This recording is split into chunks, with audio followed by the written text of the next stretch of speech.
Supposed to what?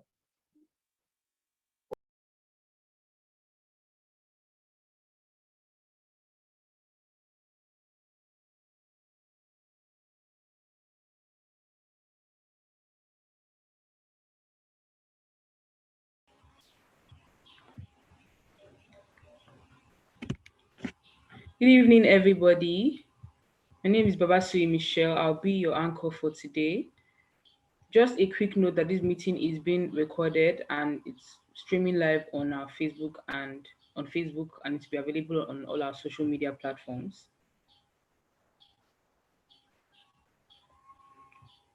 This internship program is a quarterly intellectual property mentorship program for law students, young lawyers, and intellectual property enthusiasts across Africa. Mentees are afforded the opportunity to access valuable intellectual property advice, training, network, mentorship, internship, discussion forums, industry updates, and resource materials from experienced IP mentors. Mentees are The program seeks to encourage continuous intellectual property training, development, and evolution in Nigeria, Africa, and around the world.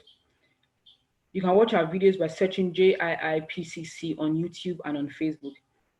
The objectives of this program include to provide easy access to intellectual property guidance, training, and resource materials for students, young lawyers, and IP enthusiasts across Africa, to facilitate dialogue and network among experienced and less experienced intellectual property practitioners and stakeholders, to transform mentees into intellectual property mentors and leaders for the next generation of mentees, and to facilitate further intellectual property mentorship, internship, scholarship, and IP-related job placement for the mentees. Today, we're going to take 4 different presentations from our 4 groups. Group 1, 2, 3, 4. Please, if any of the presenters for any of the groups is ready, please can you just unmute yourself and begin? Thank you.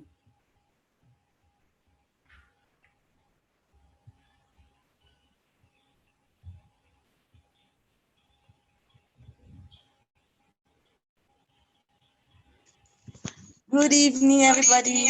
Oh my God. Good evening. Why is echoing? Sorry. I think that you should put off your second device, or you can. But I'm muted here. Reduce the volume of your second device. Okay, Jane. Sorry, give me a minute.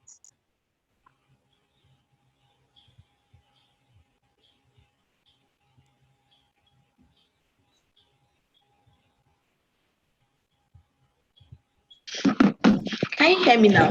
Yes. Okay.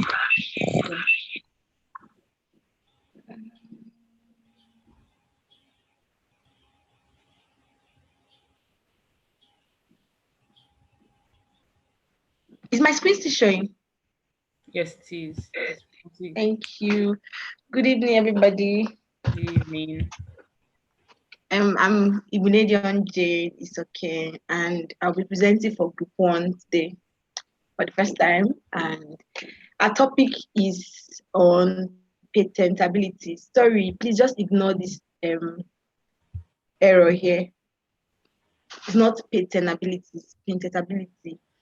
So there are other members of this group, and we have Ike, Uneka, Anaga, Tom Utom, and Okpeoluwa Olowe. So the content of our topic or our presentation is, we have definition. We're going to define what patentability is, the requirement of patentability, then the grant of letter patents, law on patents, compulsory licenses, unprotectable inventions or processes, then the conclusion.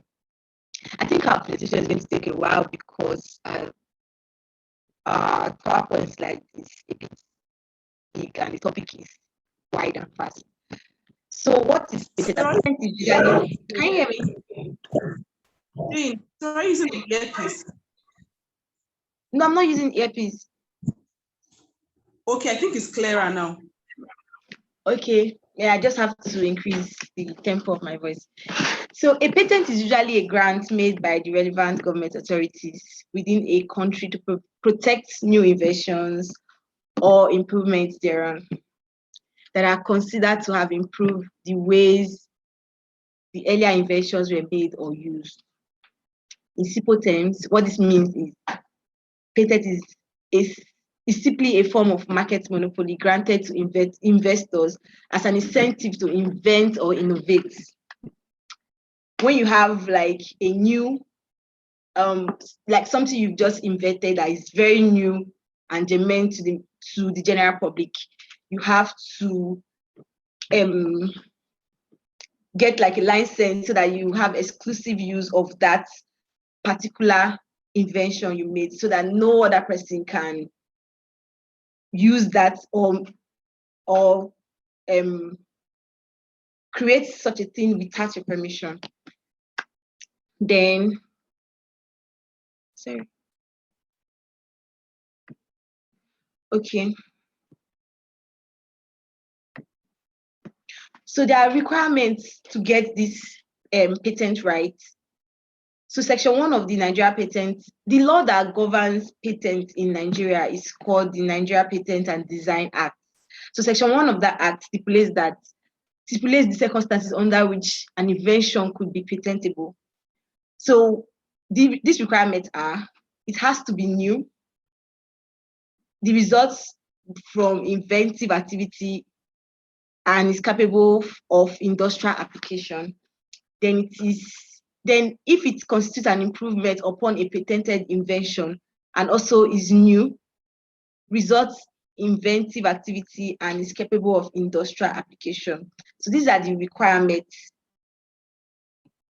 for granting a patent right. So, okay, yeah, the requirements of patentability includes patentable invention, novelty, capable of industrial application, public policy and morality, one invention per registration, full description. It has to be very unique, not something that is already in the general public. It has to be new, novel, and yeah, whatever. So there are exceptions to patentability, or is also called unpatentable inventions or processes, like things that cannot be patented. Let me put it that way. You can't, even if you invent or innovate those particular thing, you can't get right, or you can't get this patent right over them.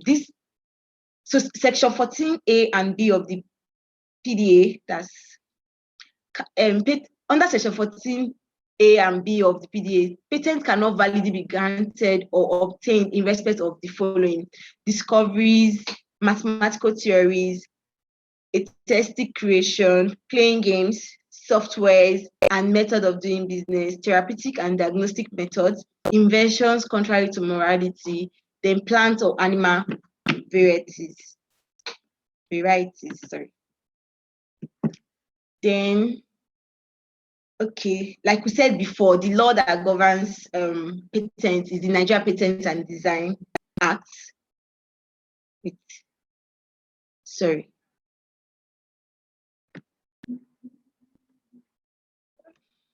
I have to.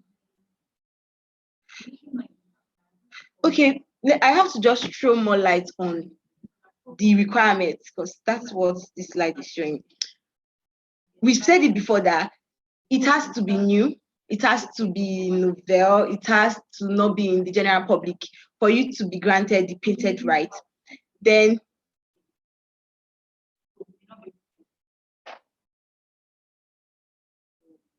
so under the incidence of newness, it seems okay, the incidence of newness seems to be cordial in the contemplation of the PDA. This is also called the incidence of novelty. The newness of an invention is usually gauged against the state of act or existing knowledge-based and prior use. The PDA states that an invention is new if it does not form the state of act.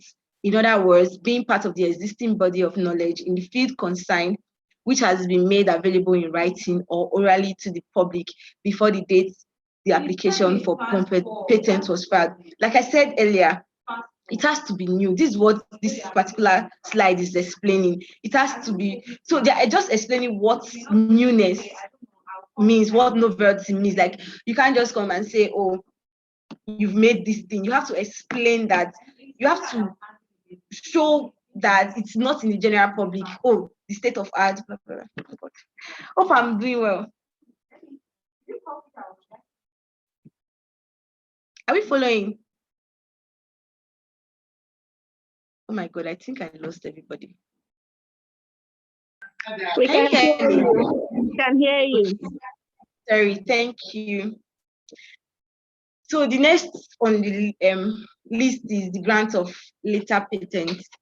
In granting a letter patent, it must be established by the potential patentee that the product meets the requisite criteria for the letter patent to be granted. In simple terms, it is now tried that the global standard or criterion for granting a patent is that the invention must be patentable.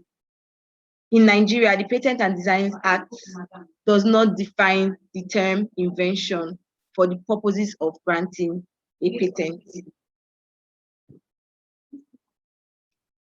However, Oxford Advanced Learners Dictionary defines an invention as a thing or an idea that has been invented, or the act of inventing something. It must be said that for our present purposes, the Advanced Learners Dictionary defines the term invent as meaning to produce or design something that has not existed before. Emphasis on the not existed before. This does not fully capture the essence of invention. In the context of granting of patents, because patents can be granted over something that has been produced before, but later engineered to be applied in a different way. I'm sorry for the noise. In a different way, in a manner that qualifies as an inventive process. So if you can recall, I said one of the requirements of granting a patent right is it has to be new. Like, you have to, the invention must not have been done before. But however, it does not really matter if that invention or creation is new. It might be in the general public, but maybe you make a major adjustment or you did something different. Yeah, I think that a patent right can also be granted for that. So that's an exception to that principle. Sorry. So when the conditions for patentability as identified above have been met in a particular situation, the grant of letter patent is to be made with respect to the invention in issue. Procedurally, every patent application shall be made to the Registrar of Patents and Designs and shall contain the applicant's full name and address. And if the address is outside Nigeria, there should be an address for service within Nigeria. Then it must contain a description of the relevant invention with any appropriate plans and drawings. Then it must contain a claim or claims for any number of products, processes, or applications. However, an application shall relate to one invention only. The application shall also be accompanied by the prescribed fees as determined by the registrar from time to time. It will be accompanied in appropriate cases by a declaration by the true inventor of the product, supplying his name and address that he or she be acknowledged as such in the patent. Where the application is submitted by an agent, then a power of attorney authorizing the donee of the power of attorney to that effect shall be included. Then the right of the grant of a patent is vested in the statutory inventor. A statutory inventor is defined under the PDA, Patent and Design Act, as the person who, whether or not is the true inventor, is the first to file or validly claim a foreign priority for a patent application in respect of the invention. Where an invention has been made by a person employed by another person or in the execution of a contract for the performance of a specified type of work, the right to a patent over such an invention will be vested in the employer or the person that commissioned the inventor.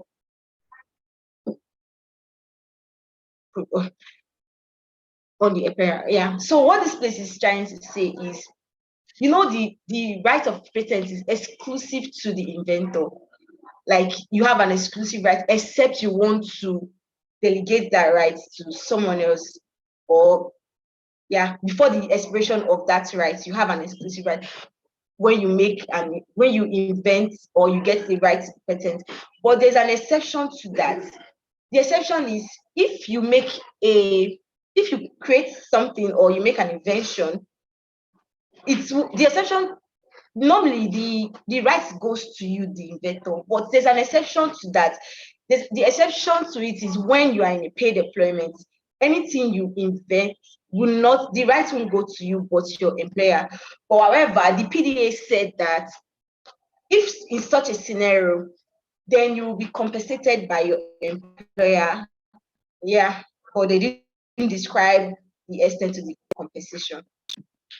Then where the employee, by the nature of his employment, is not required to undertake inventive activities. Okay, yes, that's only if you are required to undertake inventive.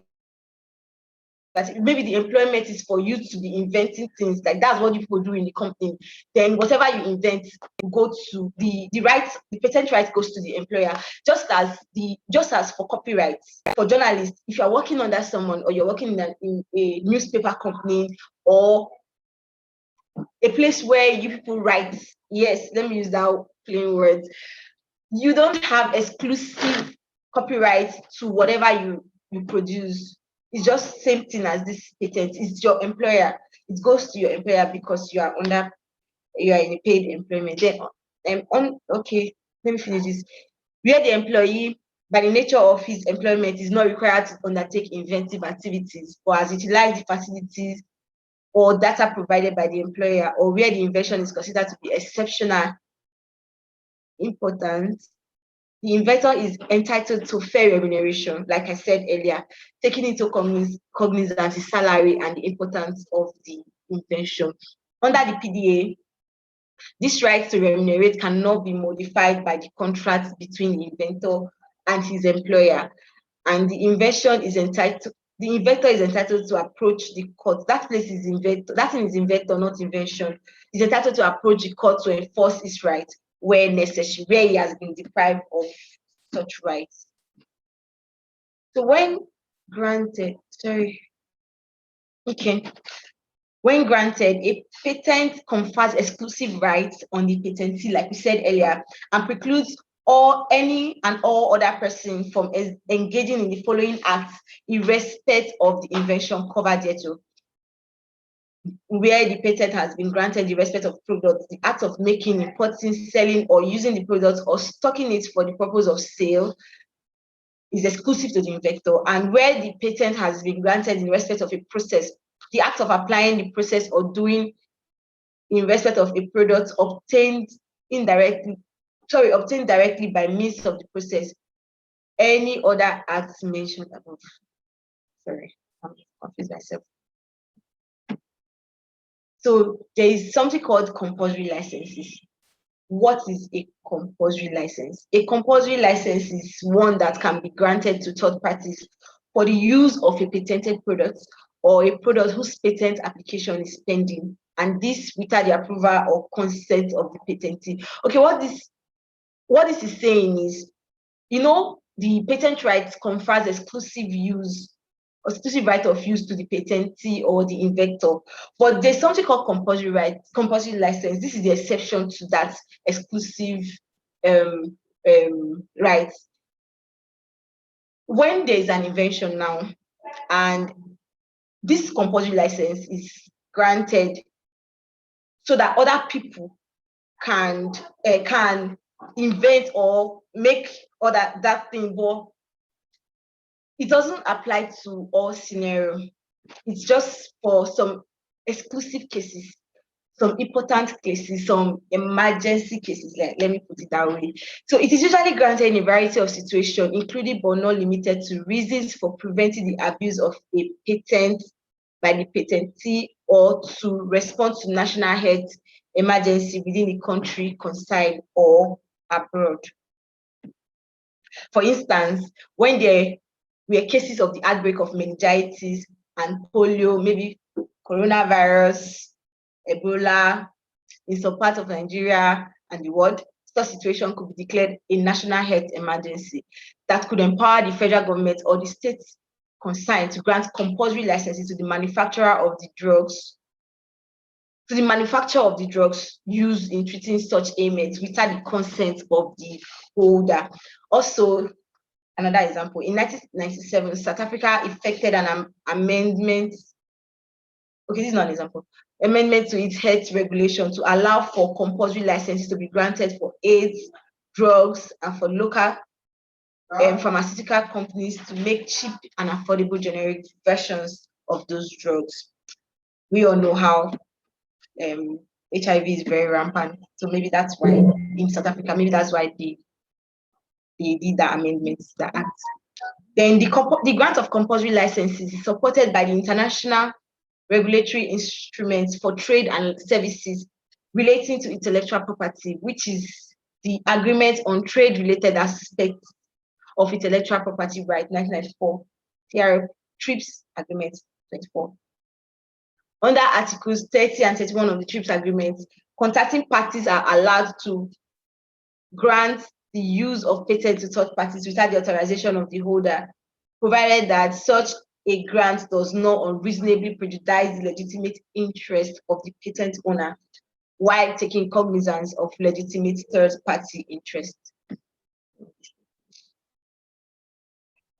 Okay, under Section 31 of the TRIPS Agreement, among other conditions, a compulsory license must be non-exclusive, non-assignable. Okay. Move close. Oh my God.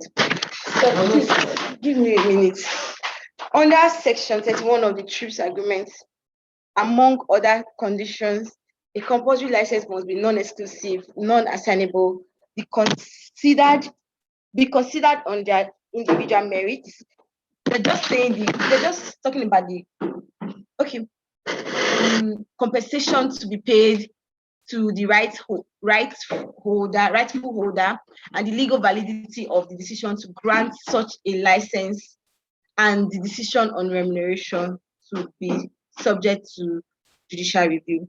In addition, it has to be established that the proposed user would have sought the license on reasonable commercial terms from the right holder and has failed to get a positive response from the holder within a reasonable time. Okay, in Nigeria, Section 11 and the first schedule of the PDA, Patent Design Act, provide for the grant of a compulsory license respecting a patent in deserving cases. In practice, however, the PDA seems to create a dichotomy in the grant of the license. Pattern of the first schedule provides for where a compulsory license will be granted to a person who makes an application to court and fulfills certain conditions.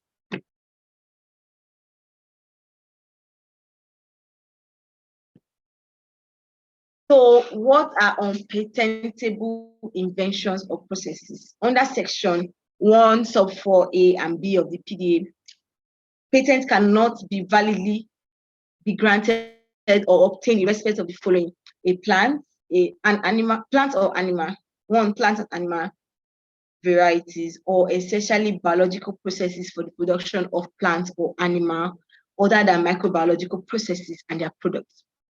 Or inventions, the publication, I have my key. Yes. Inventions, the publication of, or exploitation of which will be contrary to public order or morality. It being understood for the purposes of this paragraph that the exploitation of an invention is not contrary to public order or morality, merely because its exploitation is prohibited by law. So what this particular part is trying to say is that just not all invention can be patented, or not all invention you can get the patent rights. So, but I don't know if let me just give this example. If it relates to plant or animal, except maybe according to this place, the other microbiological processes and their products, then if it's against public policy, for example, now, maybe those sex toys now, you invent them, although they are not, I'm just saying, they are not, you invent them, maybe it's against public policy, or maybe you built a very, I don't know, something that is against public policy, you won't get the patent rights. I have my key. Yes. Then conclusion. The use of patents has been one of the veritable tools in the hands of man since the dawn of Industrial Revolution for the protection of their inventions, especially inventions that are considered to have commercial value and appeal. Patents afford protection for a third party to the inventor of a product to the exclusion of others, with few exceptions as discussed above. This temporary protection affords added impetus for recouping of the fruit of the inventive ingenuity of the inventor and encourages further creativity and inventiveness by all the sundry. So it would be nice for me to say that the patent right is not a right you enjoy forever. It expires, yeah. So I don't know if we understood what I was saying or everything I said. If you have any question, you can ask. If you are not clear on some things, you can also ask. I would like to say that we have come to the end of our presentation. This is me representing Group 1. Thank you very much, everybody. Thank you very much, Jane. Thank you very much. I really enjoyed your presentation. Before we go to the next group, Group 2, I'd like to recognize the presence of our mentors, Mrs. Chinasa, Mr. Folari, and Mr. Ayokunle. Thank you so much for joining us. For Group 2, our presenter is Ayodele, I believe. Please, Ayodele.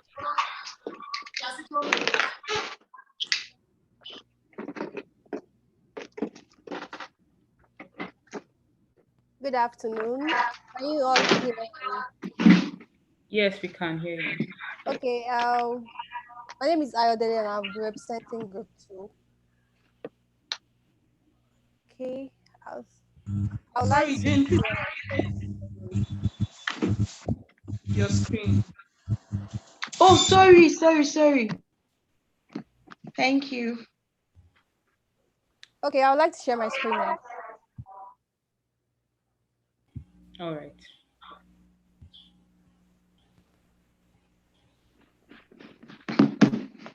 Please, 1 minute.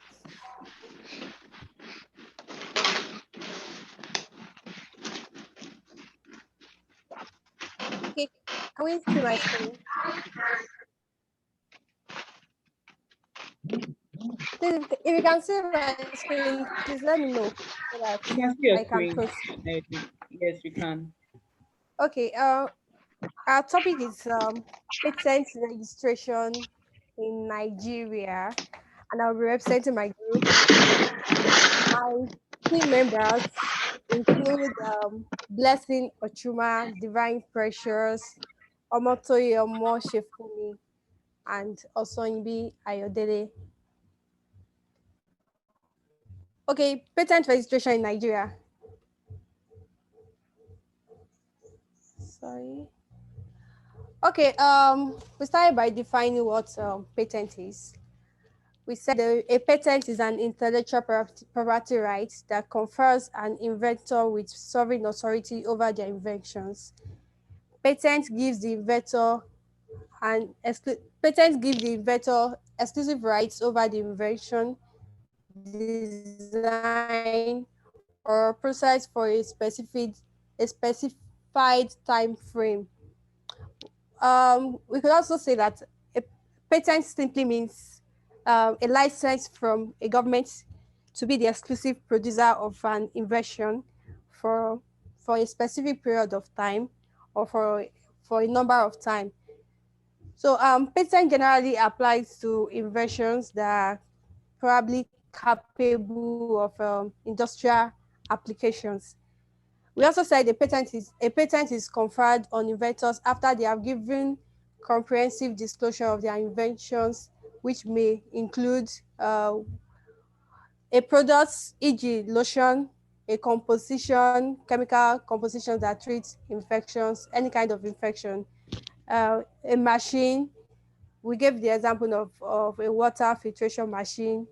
I've seen an example of someone who said he wanted to patent a drone that he created. Those ones are examples of a machine. A process, e.g., the process of filtering drinkable water from seawater. An improvement on a previously invented product could also be patented. Composition, machine again, or process, as we stated earlier. So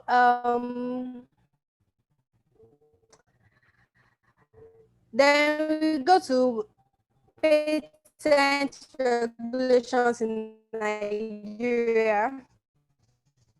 We looked at the local patent regulations and we also looked at international treaties. But can you hear me? I think my network is breaking. We can hear you, but it's going. Please, can you hear me so that I can proceed? Yes, we okay, can hear you. Oh, I'm sorry. I think my network is breaking. Okay, all right. So we'll go to patent regulations in Nigeria. We looked at local patent regulations and international treaties. So we'll look at local patent regulations first. That is Nigeria regulations. With patents in Nigeria is regulated by Patent and Designs Act of 1970.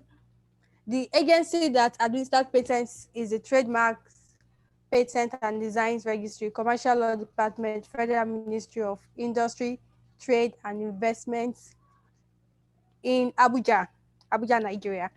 Patent applications are made to the Registrar of Patents and Designs. So basically, the patent regulation in Nigeria is regulated by the Patent and Designs Act, and also the agency that administers the patents is the trademark, is the departments, the Commercial Law Department in the Federal Ministry of Trade and Investment, and the Registrar of Patents and Designs has a major role to play in patent regulation in Nigeria. Then we look at international treaties on patents, including, I'll just read a few because of our time. Okay, I can just rush through everything. Patent Cooperation Treaty, Patent Law Treaty, Convention establishing the World Intellectual Property Organization, usually referred to as WIPO, Paris Convention for the Protection of Industrial Property, and the likes. Sorry, let me just, since I've gone through the Nigerian patent regulations, let me just move to the next slide. Okay, patents registration in Nigeria. Patents are registrable in Nigeria, and it's usually advisable to register your patents in Nigeria, especially inventions and machines. So the first step in patent registration is ensuring that a similar invention does not exist. And as you do that, you have to conduct a search.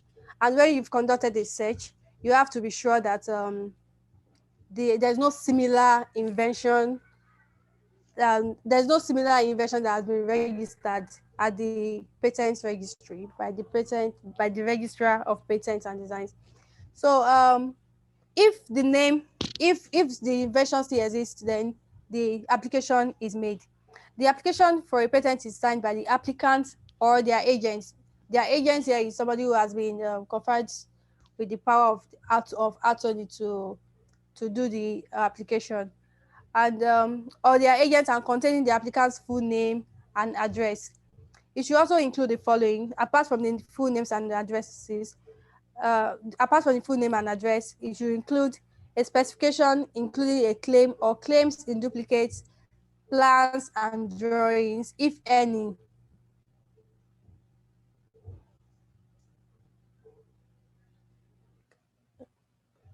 Can we still hear me? Yes, we can hear you. Okay, thank you. Okay, it should also include a specification including a claim or claims in duplicate, plans and drawings, if any, in duplicate. Where appropriate, a declaration signed by the true inventor requesting that he be mentioned as such in the patent and giving his name and address. So here, there must be a declaration by the true inventor putting his name and address, stating that he's actually the true inventor, which should also indicate that is the true inventor of the machine, or the inventor of the machine, or whatever they are patenting.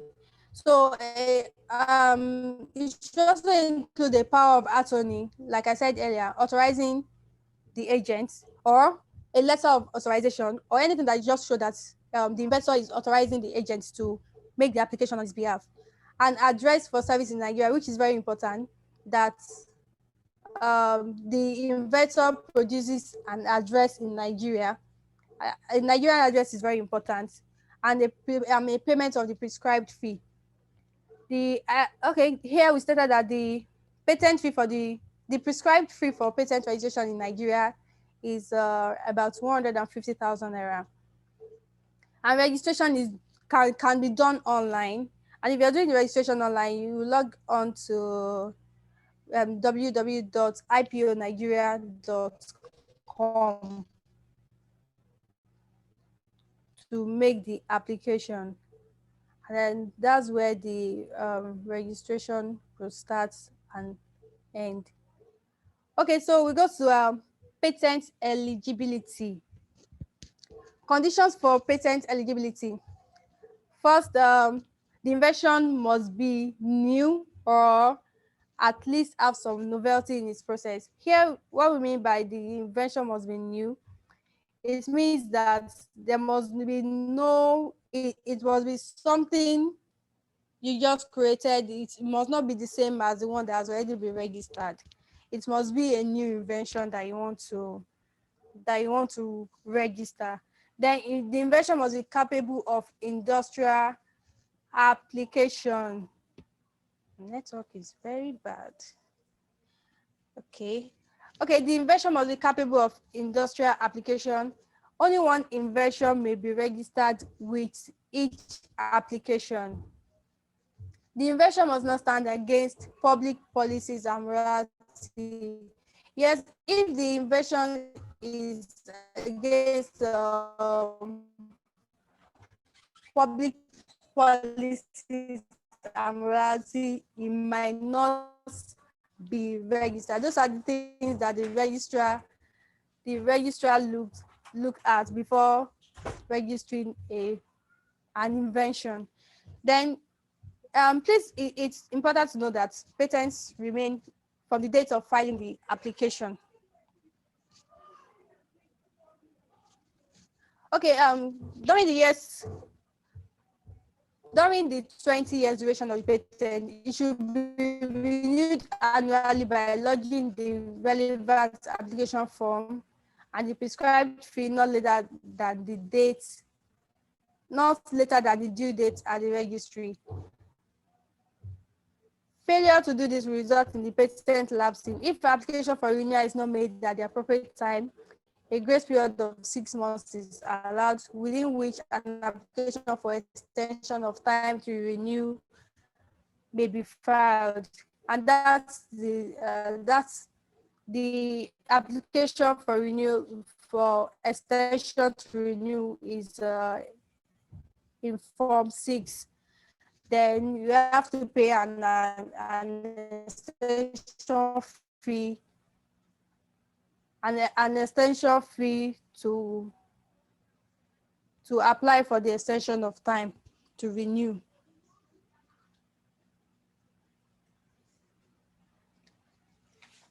Okay, let me just explain in summary what I read here. What I'm saying is that a patent, unlike trademark and copyright, no, unlike trademark, yes, it remains in force for just 20 years, and within the space of the 20 years, you have to pay annually. You have to make an application fee. I think there's a prescribed fee for that, where you have to pay annually.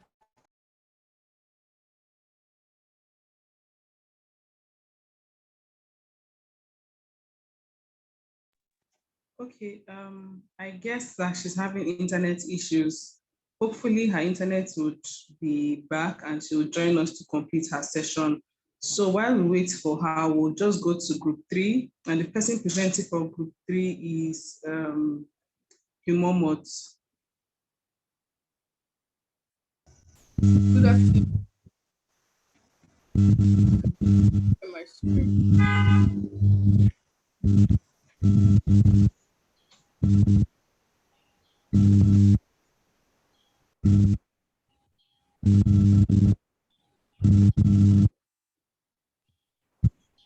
I'm so sorry, my network is so bad. Okay. Is presenter for group 3 available? Okay, can you see my screen? Yes, we can. I'm trying to share my screen. Yes, we can see your screen. Okay, thank you very much. So we're talking on patent drafting from group 3, and I'm one more in .web. So basically,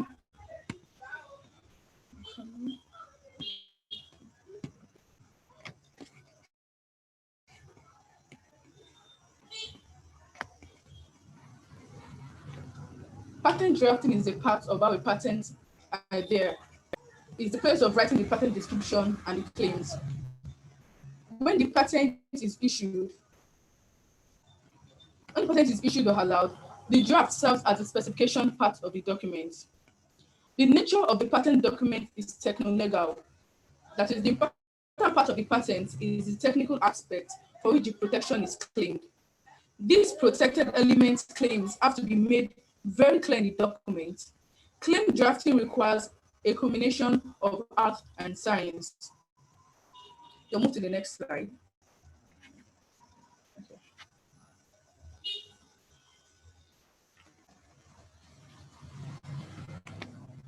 So a patent draft is a technical document presented in a legal format. It has two functions: one, to establish novelty, and two, to establish inventive step or non-obviousness of an invention. We should always keep in mind that the purpose of a patent draft or specification is to highlight the existing problem in the current state of the art or technology and provide a solution which is new and not obvious to a person skilled in the art. What are the parts of a patent draft? We have the title of the invention, a cross-reference list of any related patent application, a statement about any federally sponsored R&D if applicable, the names of all parties if there is a joint research agreement. When drawing a patent, clear writing is key. When an application is difficult to read or understand, it hurts you, the applicant, in many ways. First, the more complicated the document is to read, the less likely it is that you will read the application thoroughly. And so you may miss errors and omissions. If the patent is ever litigated, a convincing draft can frustrate and annoy judges, juries, and other parties. A poorly written patent may also leave open doors for litigants on either side to interpret the language in an unintended way. So basically, a patent, when you're writing a patent, it must be clear, concise. There must not be ambiguity in it, Then the next one, patent drafting is probably the most important aspect of the patent application. IP rights involves the application with the right of excluding others from using the same invention, but it's independent upon the fact of how the claims are drafted, thereby making the drafting process the most important. When the patent is drafted, it is very important to draft, keeping in mind the objections that can be raised. Hence, it becomes very important that additional information may need to be included in the specification to assist in addressing future objections. So to reap the benefit from patent, the patent owner must disclose his invention and define the scope of exclusivity in a patent specification. So when you're drafting a patent, you must disclose all the important information to maybe the attorney who is drafting the patent for you. If the patent specification does not sufficiently disclose the inventions, there are probable chances that the applicant may end up at risk of having his patent rights revoked. Therefore, a patent specification must be written with care to ensure the document passes should satisfy the entire angle from a technical as well as from a legal perspective. The drafting should not be done in a way that the claim may be defined in a much broader way or is much narrow. So what I'm saying is that it must not be too simple, it must not be vague, it must not be too complex, it must not be too difficult. So in both cases, the competitors can easily circumvent the patent. Patent grant is a time-consuming and costly affair. It's highly advisable to take effective advice and help from experienced professionals before drafting a patent, keeping in mind its importance. Thank you very much. I'm done. Thank you so much. So our presenter for group 4, are you available? Oluwabusola. Okay. Good evening, everyone. I am available. I'm coming. I'm trying to share my content. Please, can you see my content?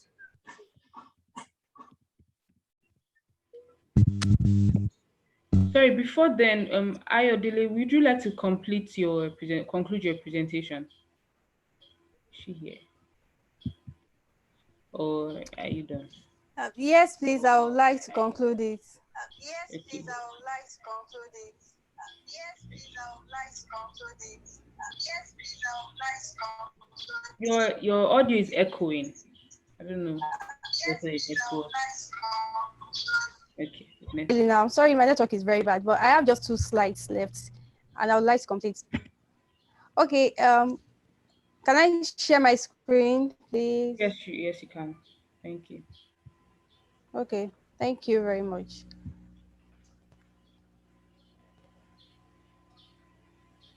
Sorry, 1 minute. Okay.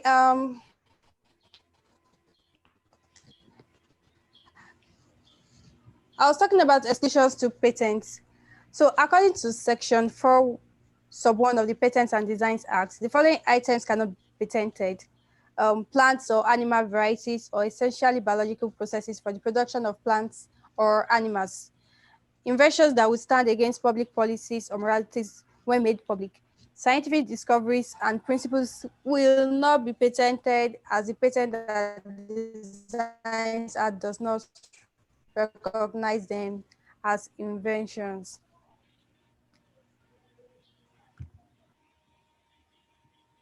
Patents can be revoked. So, but the following are the conditions where a patent can be revoked. While patents are expected to last 20 years after registration, they can be revoked on the following conditions. 1, when the invention is not patentable under the requirements of the Patent and Designs Act, if the process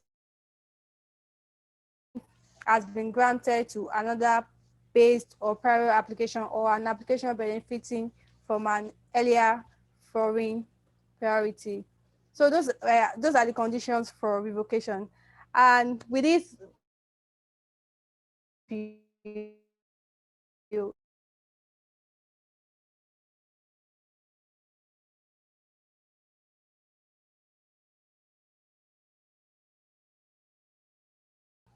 Okay, I think her network is also bad. So please, okay, she's back.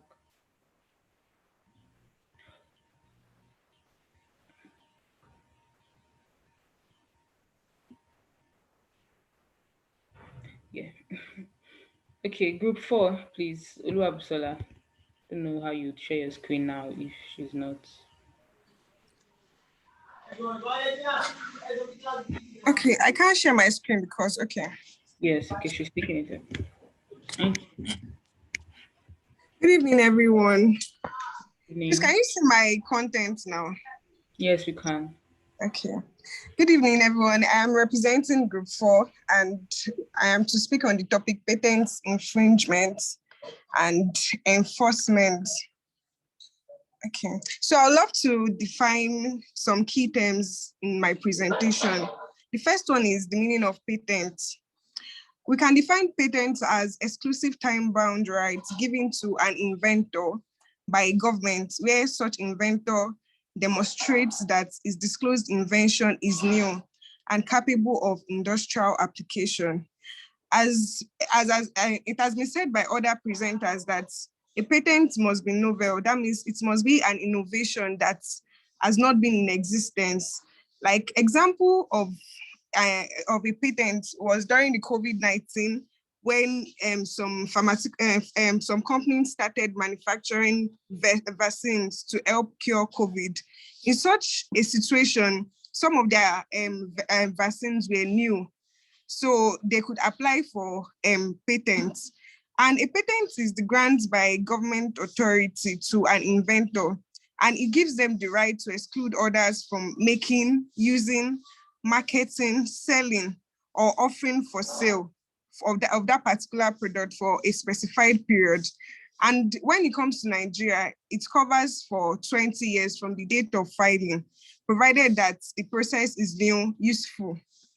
So now I would love to define what an infringement means. Infringement means breaking a law or committing an offense or just breaking a law. So patent infringement can be arises from deliberately or out of ignorance performing any acts which are exclusively reserved by law for the patent holder.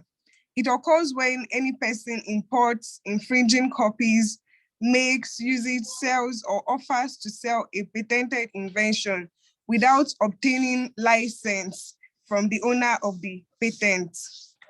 And the relevant provisions in Nigeria we can say it in section 25, subsection 1 of the Patent and Designs Act, chapter P to LFN 2004. So patent infringement may be done deliberately. Can we all hear me, please? Yes, we can hear you. Okay. Patent infringements may be done deliberately or out of ignorance, but we all know that ignorance of the law is not an excuse. So it can be deliberate when the infringer is aware that a product has been patented and goes ahead to make, sell, or import an imitation. And it can occur through ignorance when the infringer, through negligence, imitates the patent product due to the fact that such patent is not prominent or popular enough. So in such a situation, the law will not say because you are ignorant. So in Nigeria, a person only infringes if he performs any of the restricted acts under the law. We can see section 6, subsection 1 of the Patent and Designs Act. So I would love to go to the enforcement of rights. As I said earlier, my presentation is about patents, infringement, and enforcement of rights. So patents can be granted in respect of a product or a processor or both. And when we want to enforce such rights, the Federal High Court of Nigeria is conferred with the exclusive jurisdiction to hear and determine such disputes, including disputes arising from any federal enactments relating to patents. And there are also some important agencies in Nigeria that play roles in enforcing patent rights. For example, we have the Nigerian Customs Services. They have the right also to seize, to detain, and destroy some counterfeit drugs that have been brought into Nigeria.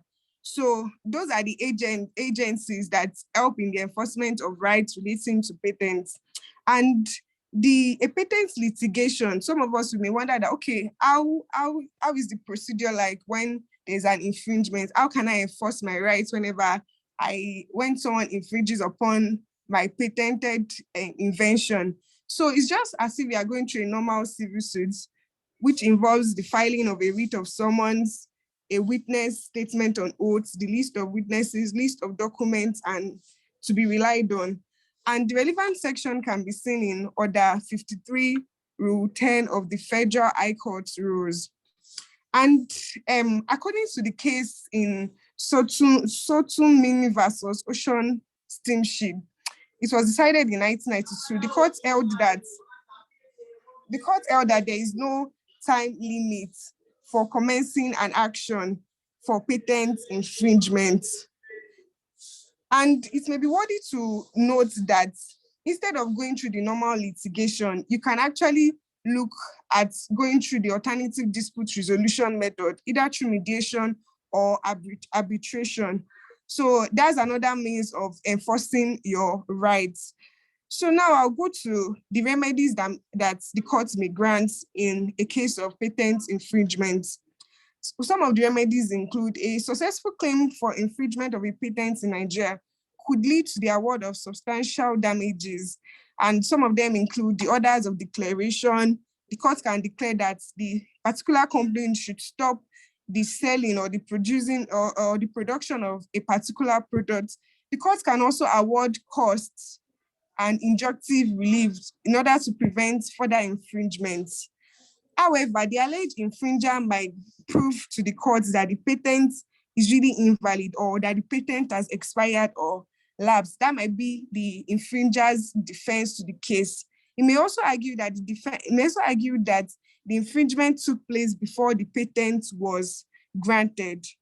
And it's very important to note that patent secures economic rights and it confers economic rights, and prospective investors need to be educated and enlightened about the importance of protecting their patents in order to prevent infringements. So in my slides, it provides that it says that it is therefore advised that one ought to ensure due diligence, like whenever you make an invention or invent something, carry out due diligence through the patent and designs registry to avoid investing in an invention which may not be patentable because someone else has already registered it and the person's invention is not up to 20 years already.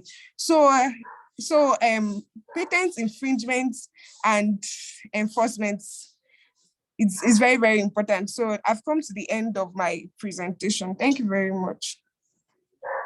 Thank you so much, Oluwabusola. Please, would like to call on Mrs. Chinaza to do a comment on presentations we've had, one of our mentors. Okay, good evening, everybody. Good evening. Wonderful stuff, good stuff. I have listened carefully from the beginning up to this time, and I must say that I'm quite impressed at how much work has gone into this presentation. Right? From I think the first group actually did a thorough overview of what a patent is, patent rights, and so on. I apologize for my video not being on. I'm actually at a place where I cannot put it on at the moment. I just want to say a few things. It's good to understand what a patent is. The right granted by the government for an invention. But it's also, I would also want us to not look at it from such a technical point of view, such that we lose sight of what we're actually talking about. Okay, there's a lot of information that has been provided during this conversation, all the presentations and all that. Like I said, I know a lot of hard work has gone into researching and putting this together, right? But it's just a simple, it's talking about patents, it's really very simple. It's just that you have an invention, and in exchange for that invention, you disclose, I mean, so you create something, you invent something, right? And you let the government know what you have created. You basically disclose what you have created, your invention, details of your invention, how it works, the new thing that it does, and how it's going to be used industrially and all that, and why it's useful. And in exchange for that disclosure, the government grants you certain time limited rights to be able to exploit that invention. So basically, it is that you're disclosing all that you have created, what you have done, and whatever you have created or invented is something that will be useful, it's new, or is an improvement of what already exists, and all that. And in exchange for that, you are granted, because the law recognizes the fact that for all the efforts that have gone into research, all the effort that has gone into, thinking through, what you want to do, all the good that is going to give to public and all that you deserve some sort of recompense.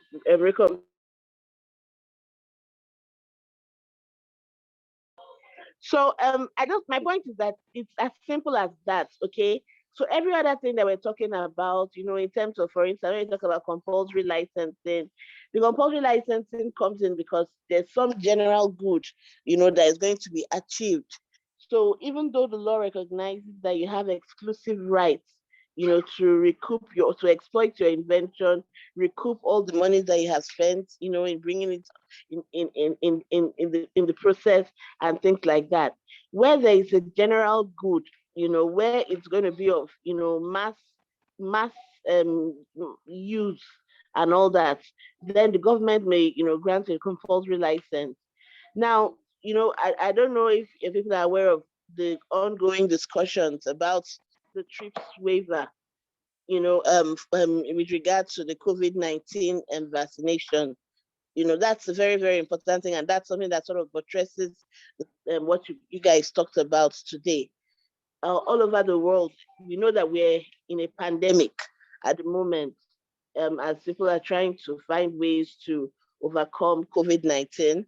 It has changed the way we do things. It has changed a lot of, processes and all that worldwide, you know, and a number of companies have been able to, in a rush, a lot of R&D, a lot of money spent, a lot of, people putting their resources and all human resources and all that together to come up with the vaccinations to try and check the spread of COVID-19 and all that. And there have been arguments so many places that, oh, this thing is not readily available, or there are patent rights to this vaccination that have been invented and all that. And there are people that are calling for, put aside, you have exclusive right to this patent and all that. Put them aside at this period, because there's a pandemic. Everybody needs this drugs. Everybody needs to use it now, and all that. There's a wide, not something that is just you say, oh, only in Lagos or only in one place, and all that all over the world, everyone needs it. I'm just trying to give you an example of how real, the issue of patents and patent rights is. It's not something esoteric, So whilst you're understanding the various sections, you're quoting the various sections and talking about what a patent is and all that, realize that it's an everyday thing. It's something that will keep on popping up every day. Whether it's in the technological field, pharmaceutical field, or whatever it is. But having said that, because I have another meeting I'm rushing up to, I'm going to stop here. I want to commend everyone that has, contributed and spoken this evening. Even when I talk about the patent infringement and all that, I expect that the other mentors to speak more to these issues. Well done, very well done, and thank you so much. Thank you so much, Mrs. Chinasa. So please, let's have questions from our mentees. You can unmute yourself to ask, or you can ask in the chat, and I'll read it out.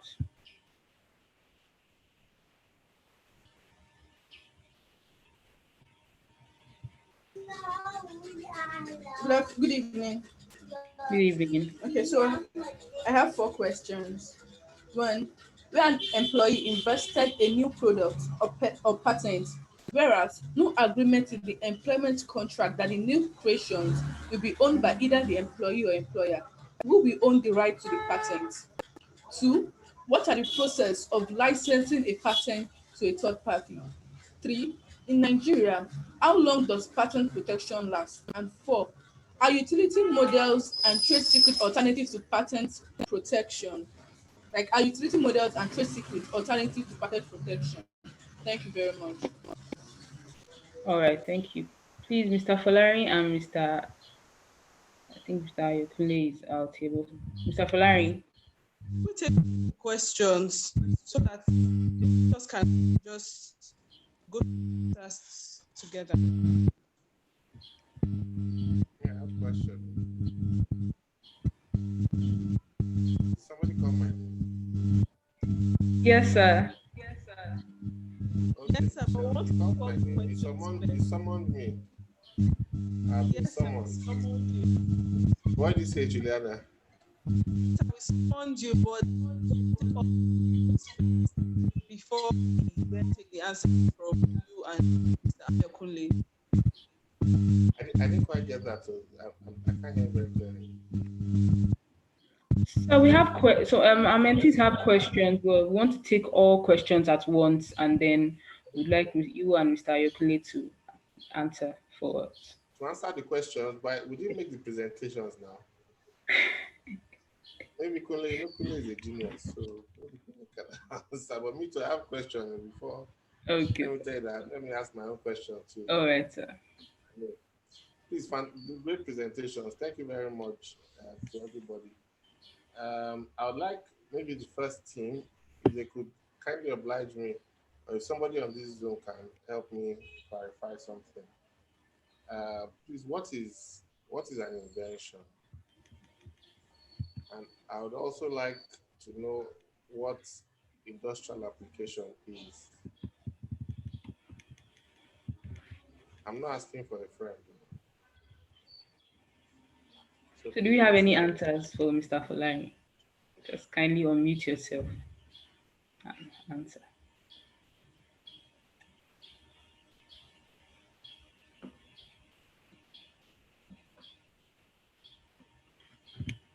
Anybody?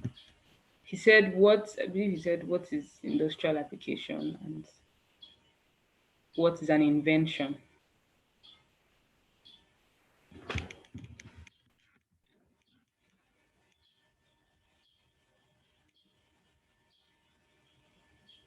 Are we all here? Mentees.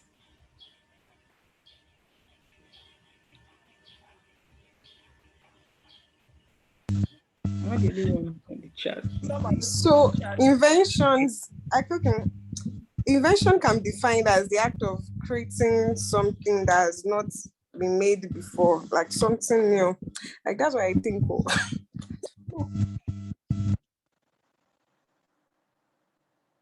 Okay.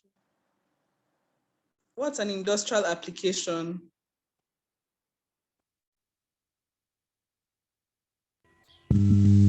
For putting the questions in the chat box. Asked what an industrial application mean.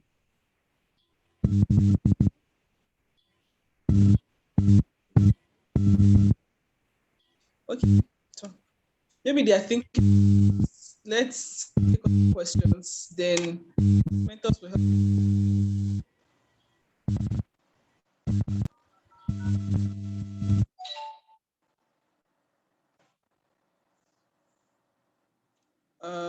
The other people that are supposed to ask the question. Okay, so the first question here is where an employee invented a new product or patent. Okay. You can continue. Okay. Where a new product or patent, where okay. A quick one, please. Okay. The discussion will actually not be complete. You see, the question Mr. Folari asked is a very simple question. That when you ask people to answer, it kind of gets then tricky. What's an invention? Because I mean that's the That's the basis of this whole thing. And really, I don't like putting it in so big words. So you probably want to look at invention as probably something that is new and is probably not known or has not been known. Something that is new, that is not known or has not been something. So, I mean, it doesn't have to be a big name. And when you talk about industrial applicability or industrial application, you probably look at it as something, how can this thing be used in industry? How can this thing be used on a wild scale? I mean, that should give you an idea about the concept of industrial application. It doesn't have to be something that is, your definition doesn't have to be something that is esoteric or out of this world. And I mean, if you are looking at patent itself, industrial applicability, when you are drafting your patent, when you are drafting your claim and specification and all those things, what basically you will probably be putting in as what an examiner, a patent examiner will look at as this is industrial applicability, is probably talking about the advantages or the effect of what you claim that you funded. So industrial applicability, you say, oh, how is this thing going to be used in industries and what are the advantages that this invention that you are talking about, you are writing a claim about, would actually work, something like that. So, I mean, it doesn't have to be something that is particularly esoteric.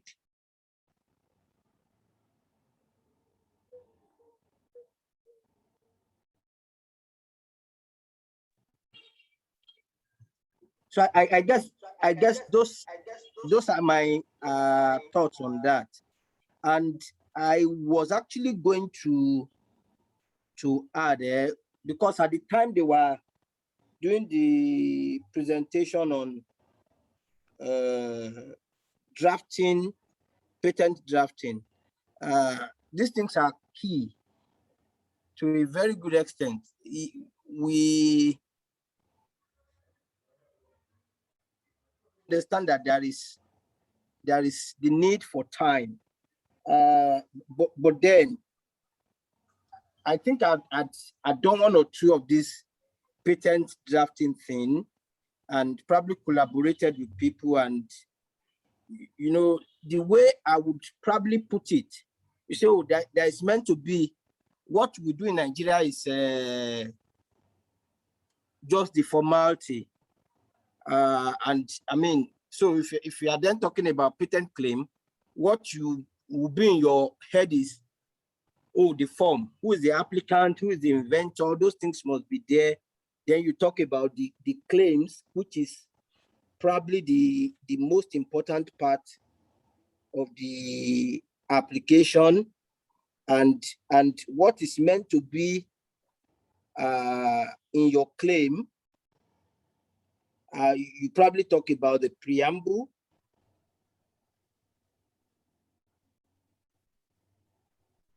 You talk about a preamble, you talk about the transitional phrase, and then the body.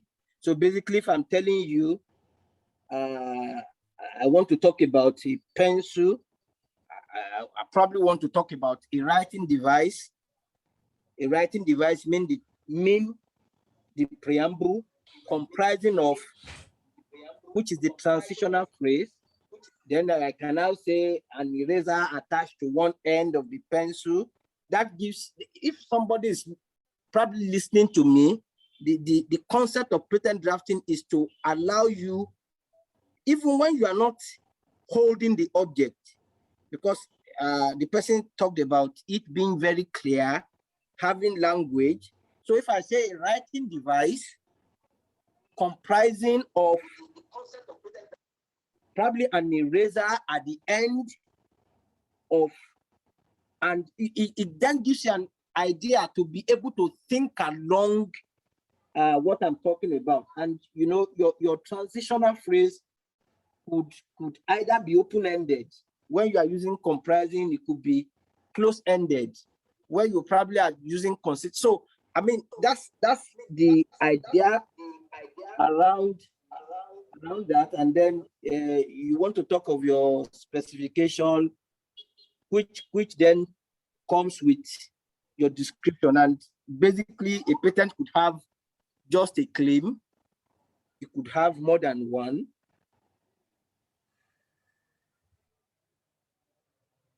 So I think those little things are because by the time people are going to get in, you probably say, oh, you have worked on something like this before, you've discussed this before, so you probably have an idea around it. But then it's also good to touch on these things.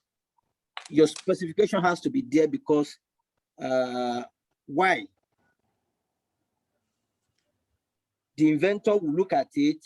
That is what the examiner, when they read your claim, they then go into the specifications. The examiner will have to look at it. The competitors will also look at it because, I mean, when you are filing, your claim is just a bit of the whole story. Your specification then embodies everything. Your specification talks about the technical field in which the invention relates. It talks about other things, the background to the invention. Probably, oh, this is what has been, that is when we then talk about the prior art. This is what has been in the process before. This is the new thing that is coming. This is how this whole thing that I'm talking about is new. This is what is known. This is what is new. Then obviously by the time you are talking about that, it has to give a summary also of the invention. And then you then talk about, if there is, you talk about the drawings that then gives, you know, I mentioned by the time you are doing your claims, anybody who is reading it is not looking at your drawings. He reads your claim, then he gets a mental picture of what you are talking about. Then by the time he then goes through your specification, if he then looks at your drawing later, then that helps him to bring the mental picture into reality. The moment somebody then comes, probably at the time he's reading your specification, looks at your drawings, and then the mental picture he had does not tally with the drawing you have. It goes back to the claims and looks at it. If it's not able to marry both together, then there is likely the possibility that there will be a query as to, so they can tell you to go and rephrase your claim, because then that is very important, because by the time you then put in your drawing, that is what you want to industrially apply. So if the claim you have does not down tally with the drawing, then somebody says, oh, this your claim is misleading. They tell you, they then issue a query, or they then tell you to go and redraft or stuff like that. So I thought it may be good to mention that. And then finally, that is the abstract. Now, what does the abstract help you to do? Usually, if I'm going to JIIPCC website, and I guess there are a couple of these other SpaceNet and all that, we have all those repositories of the patents that have been granted. When you try to search, if you don't have like a patent and you don't have a particular number, maybe US something something something or EU something something that has been granted, you want to check for a biological method that relates to X, Y, and Z. When somebody files a patent with you, we all understand that there must be an examination. And if there is going to be an examination, it is that abstract that helps people to search the database, because I mean, for a new patent application, you're not going to have an application number at that point. It's it's the abstract that will probably help you, keywords that would help you to then search, and then those things can bring out similar things, and then you can narrow out or narrow down your search to find out what is the prior art in that specific area, and look at it and ensure that granting that new application is not going to be an infringement of what has always been, or to ensure that one way or the other, what you are sitting to review is actually new and not already something in the prior art. Yeah, so I think just some thoughts around that. Thank you, sir. So please, do we have all the questions? Do we have any other questions that have not been put down? All right. Sorry, I had internet issues. Has Mr. Folarin commented also? I was just going to quickly comment on the questions I raised, and I raised them for a particular reason, because I realized that over the years, when talking about patents, many times, because the Patents and Designs Act rarely ever doesn't define what an invention is. So most times you find that people struggle at, either at a conscious or subconscious level with understanding what an invention, actually is. And especially because, we are not a country that creates technological or mechanical stuff, on a large scale. We're not necessarily industrialized in that sense.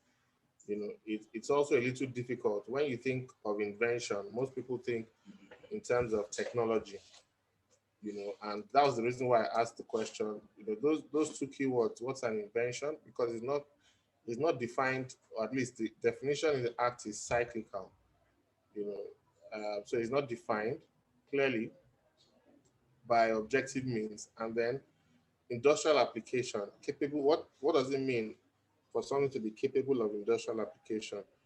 So I think I'm not sure, I missed some of the conversations around what an invention is, but essentially an invention, to invent something is to create something. So an invention is a thing that is created, and why is the definition important? It's very important because I think that conversations about the scope of our patent law, largely rest on what we define as an invention. So for example, you have computer-generated inventions, things in the realm of software, which were not contemplated, did not exist pretty much in 1970, when the Patents and Designs Act was enacted. So are these things, are they registrable? Are they patentable in 2021? Is the definition wide enough to capture them? And then let's say the definition is wide enough. Do they fall within the realm of what is industrially applicable, or what is applicable in a particular, in any given industry? And interestingly, the requirement of, without making much about it, it was that requirement did not exist prior to, I think, 1970 in the patent laws of most countries. So it was it was introduced. The purpose of introducing it was to exclude certain things from patentability, and to also highlight the types of inventions that the patent system seeks to incentivize, if you may. So, for example, well, let me make a further illustration. There's a connection between the concept of utility, so how useful is the thing, and industrial application. Because if an invention that does not have any practical utility, for example, can be argued to not have any application within any particular industry. On the flip side of that argument, you can also argue that the requirement of industrial application would also apply with software or computer generated inventions. So, and I think that's like, these are areas where our Patents and Designs Act has been stressed. And whether or not it has passed the stress test, is up to whoever is arguing. But I would like our people here to think about some of these, to think through some of these conversations. And then just to also mention, the most important part of a patent application is the claims. And the reason is because the claims practically define the scope of protection that a patent application will be granted. So it's like telling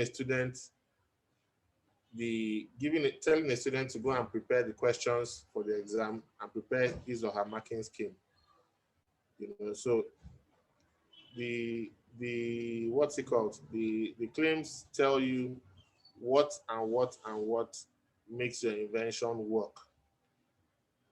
So a lot of attention is paid to the claims, and you find that a lot of the time people try to draft, you have general claims and then you have specific claims, but you find attempts to be as general as possible and to capture, even things that are not contained in or that cannot be demonstrably executed with the invention.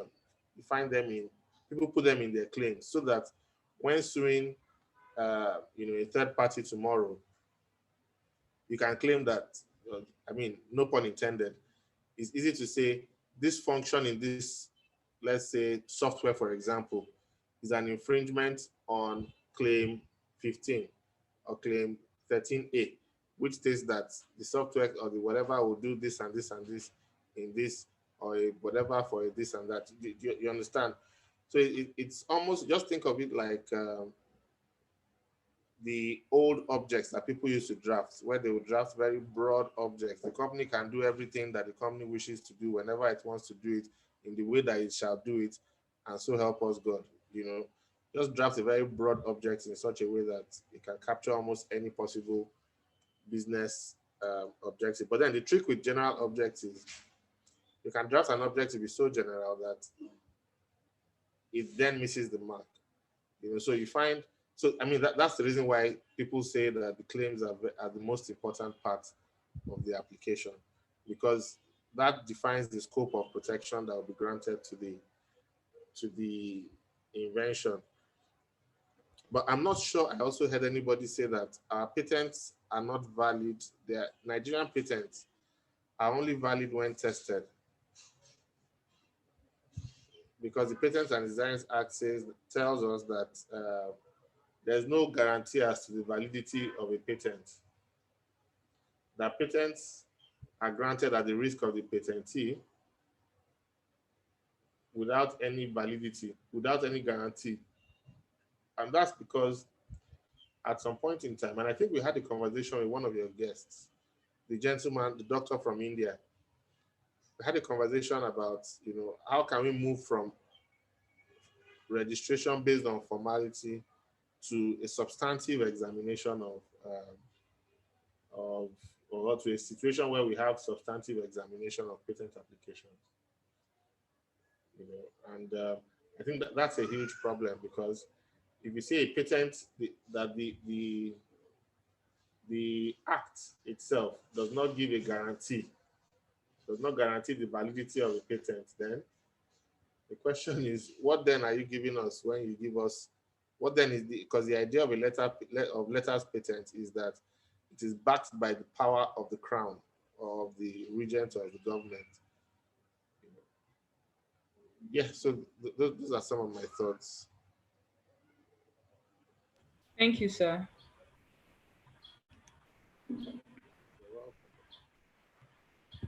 All right. First question. Where an employee invented a new product or patent, whereas no agreement in the employment contract that the new creations will be owned by either the employee or employer, who will own the rights to the patent. I should come again. Question is for our mentors, Mr. Folari and Mr. Ayokunle. Can you please repeat the question? Where an employee invented a new product or patent, where there's no agreement in an employment contract that the creations will be owned by either the employee or the employer, who will own the right to the patent? Who owns the rights? Okay. Who owns the rights where a patent is invented or an invention arises in the course of employment? I think general employment law presupposes. Can you hear me? Yes, I can hear you.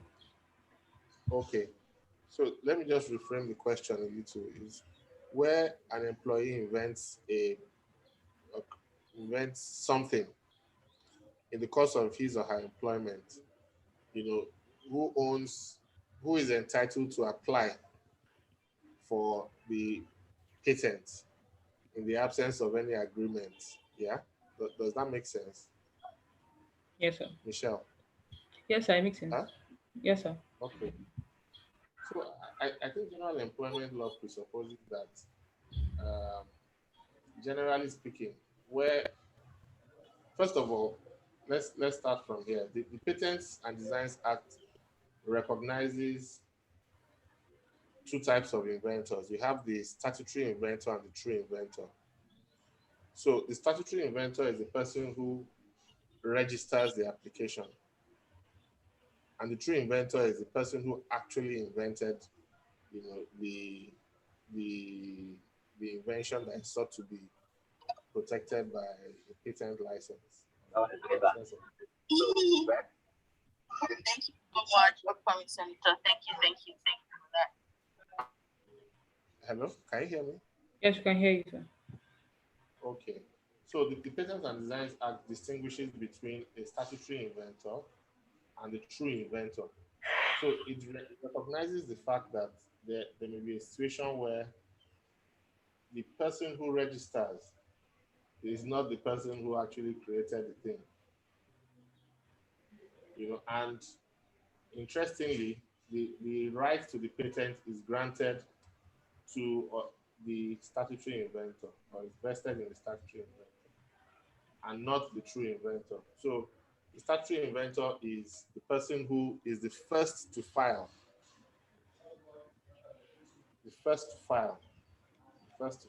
And I think we find that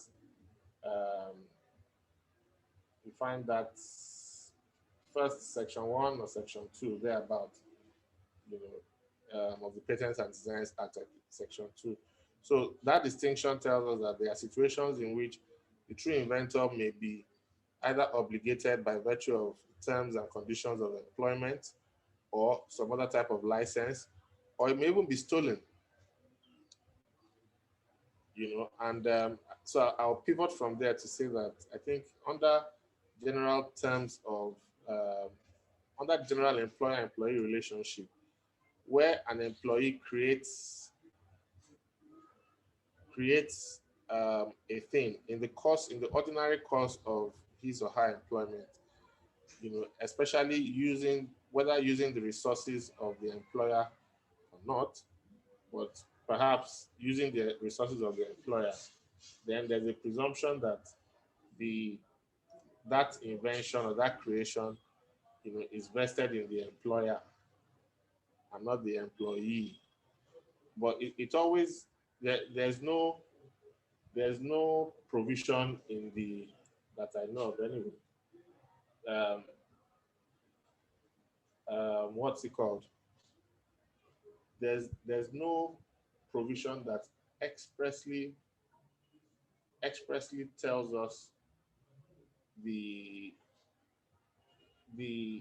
nature of the relationship between an employer and an employee. But what the Act does tell us is that in a situation where an invention is made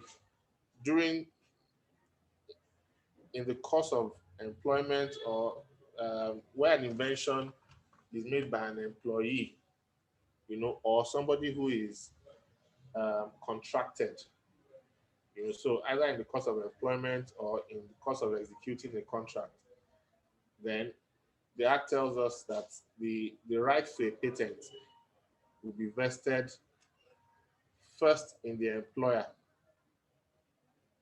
or in the person that commissioned the work, which makes a lot of sense.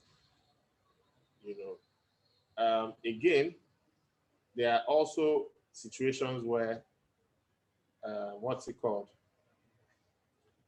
I'm trying to remember the section now, but there are situations where you have an agreement, or where a contract of employment does not necessarily require the employee. I think that there's a proviso to exercise inventive activity, but the person actually does that.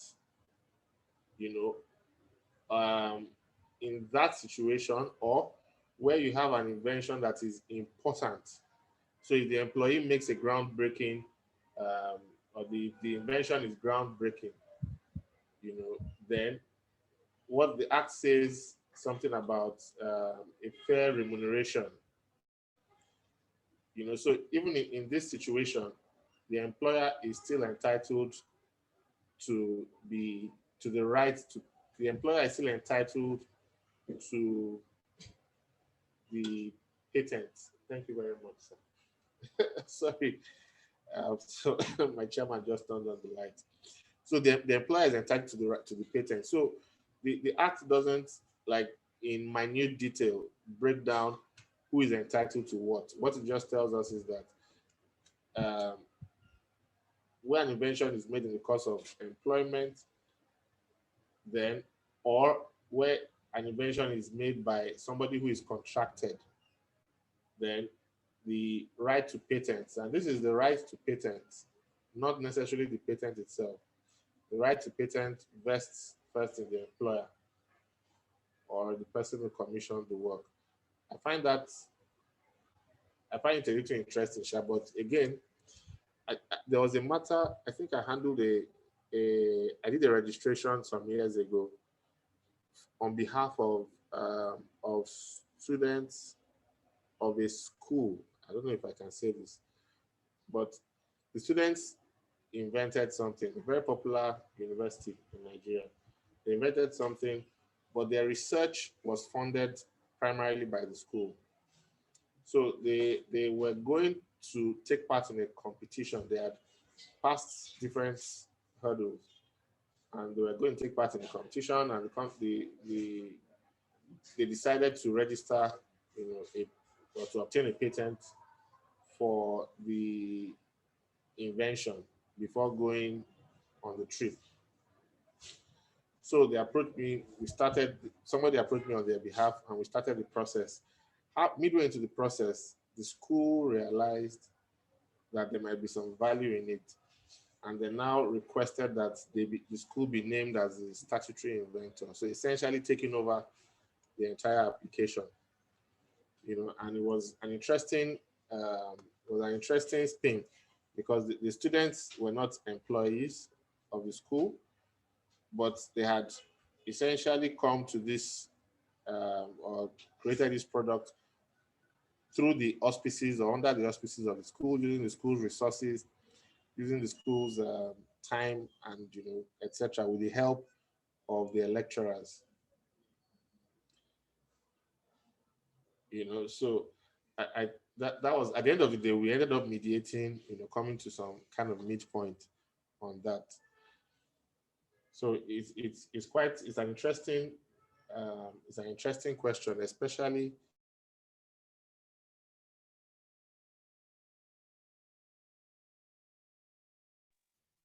Sorry, sir, are you still there?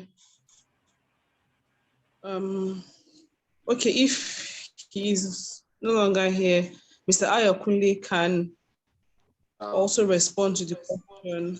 Okay, he's back. And then we can take all the questions together so that they just answer all of them because of the time.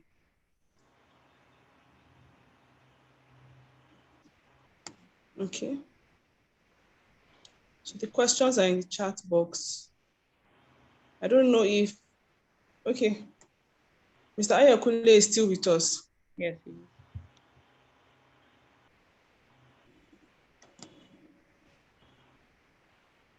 I think Mr. Folani has covered the field per se.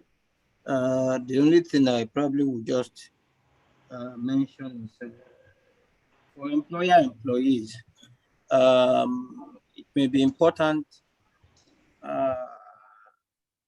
as an exception to the general rule. An employee can be an inventor, the statutory inventor per se, if he's able to prove that he did not use the resources of the employer, and by resources, I don't just mean probably laptop or even time, as minute as time is.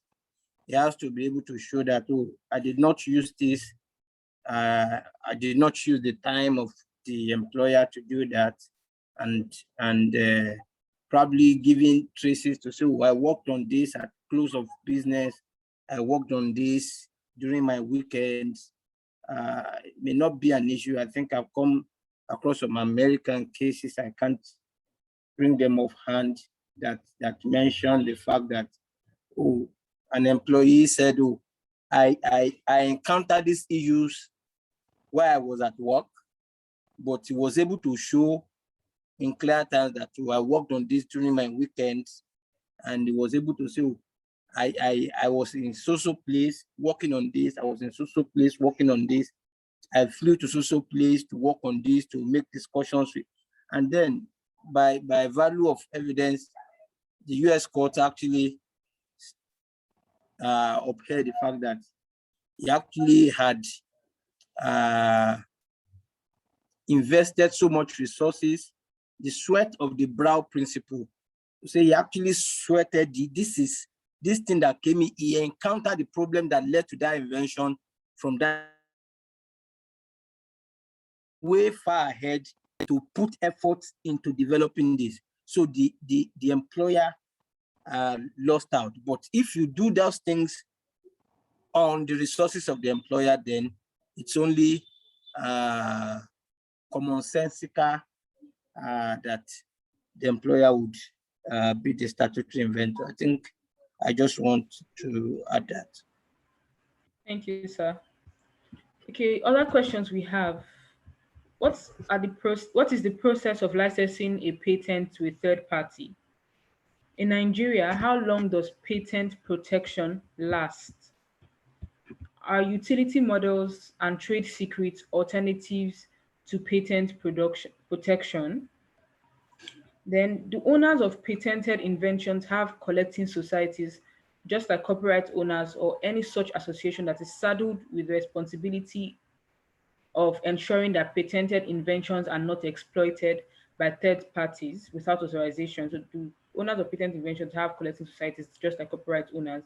And does the Nigerian Customs Service have a role to play in enforcement of patent rights? Okay, let me just run through that.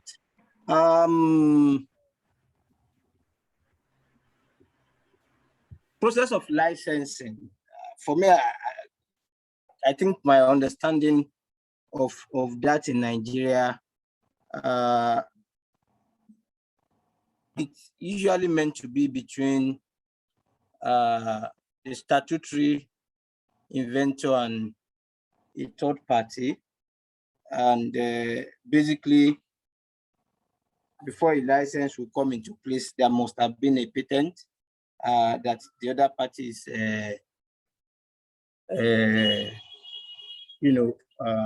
licensing. So it's more of in the realm of contract negotiation agreement, and possibly that would come into the realm of NOTAP, because if you are going to bring in any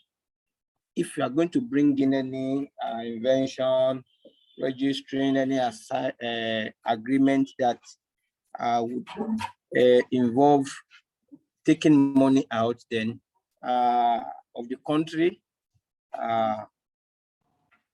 NOTAP has to register such assignments, licensed assignments, not parties assignments per se. Then patent protection in Nigeria is 20 years. I think it's pretty that in a lot of other countries. So whether utility models and trade secrets are alternatives to patent protection, yeah, I would say they are alternatives. Utility models are in some cases called lesser patents.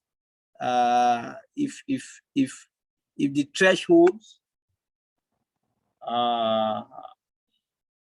of patents are not met, an applicant might be advised to file for utility models.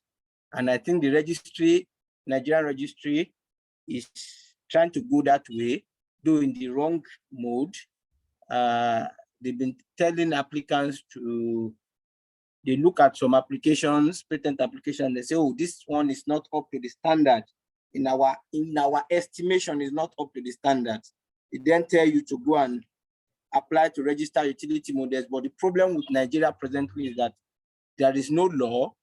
My firm hosted the webinar once, and the Honorable Registrar of Patents was saying that they were already working on a regulation, whatever it is, to try to usher in that. How that will work, I don't know. And I'm actually aware that they are already doing something like that in Nigeria anyway. So it's an alternative.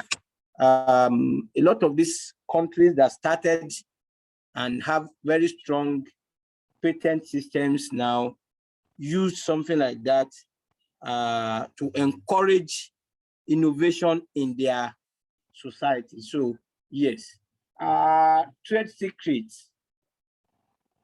Oh yes, somehow it could be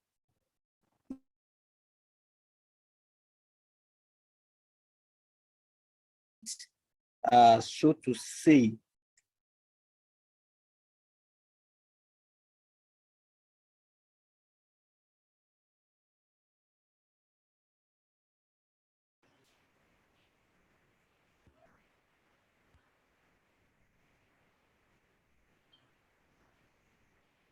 Okay. While we wait for Mr. Ayokune, please, Mr. Fulari, would you like to add anything? No, I think I agree with everything that Mr. Adeti said. Sorry. We can't hear you, sir. Sorry. Can you hear me? Yes, we can hear Hello? you. But it's not okay. Yes, we can hear you now. Okay. I said I think I agree with everything that Mr. Ayo said. You know, I think he answered the questions squarely. So let me not start a rant again.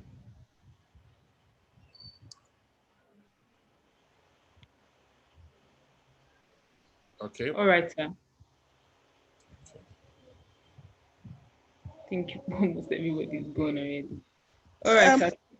Let me just add some things for the licensing of a patent. Well, I think that they might need like a license agreement and probably communicate with NOTAP for technology transfer. Then the duration for a patent is 20 years. For the utility model, Nigeria does not provide for it now, but there are plans to get that to be inserted in the Patent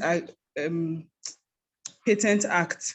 Then for the collecting societies, I don't think that we have collecting societies for patents, but I think that we have unions for like people that innovate and all that. Then for substantive search and the search as to form, Nigeria does search for just the form, the appearance. They just check to see if everything is okay, but they don't do like a serious search for it.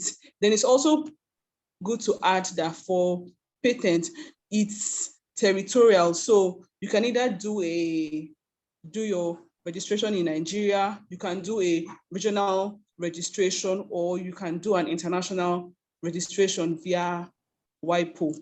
Then for the person that spoke on the fees, the person said that the official fee for a patent registration is 150,000. I don't think that's correct. I think that we should go and check that again.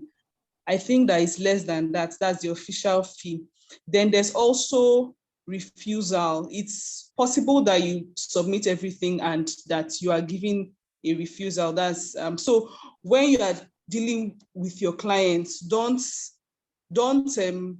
assure them that this thing is going to be given to them. Let them know that it's based on the claims and that the examiners would decide if it will be granted or not. So if it will be granted, then you'll be given a patent certificate. And if you will not be granted, then you'll be given a refusal letter. Then prior art. So there's something called a search. In Nigeria, they don't do like that serious search. But if you are doing like an EU registration, or you are doing a JIIPCC registration, sorry, just taking my lights, there is a serious search that is usually done. Then for patent drafting, another thing I wanted to add is patent drafting. If people on this group can decide to go and learn how to draft patent claims and the rest, there's a scarcity of people that can actually draft patents. So the last time I checked, to get someone internationally to actually draft a patent claim and all that, it's over $2,000 just for drafting a patent document. So instead of us to just be waiting for a CAC brief or waiting for getting a litigation job and all that, you can also decide to use this period patent. It's not so easy, but it's something that if you can learn, it will be very good for you. Then somebody also spoke about the sex toys and all that, and that's morality, public policy and all that. Well, it would be the decision of the examiners to say whether it's morally right for them to grant that or not. Because I remember somebody brought a trademark job and everything, and the name that they wanted to trademark was, sorry to mention this here, was Ashao, and they were not giving that because the examiners felt that it was contrary to public policy. So I think these were the things that I noted, and if there's any more thing to be added, then we can hear from Mr. Folari and Mr. Ayokunle, but if that's all, we can close for today. Let me just mention that the patent is about 25,295 or thereabout. Yeah, that's official fees anyway. Then I think you pretty covered everything. The only thing that I think I heard about patent, in some other places we have clearing houses. I know in Hong Kong we have clearing houses for patents. People just file their patents, they are not able to apply it industrially. They put it in the clearing house to say, if you are interested and you are able to work this, you can come and let's talk. That sounds like a collecting structure or collecting organization mechanism, because I mean, by that, you have to then go through the clearing house to see what they have available. And obviously, you can't use it, to see what they have available and then enter negotiation. So basically to say that, yes, there is a structure around some countries, especially in the Asian region. But yeah, here, we don't have anything like that. I Thank think you, that's sir. Okay, thank you very much, sir. So I believe we've come to the end of today's meeting. Thank you so much to our mentors and our mentees. We appreciate every one of you. Thank you.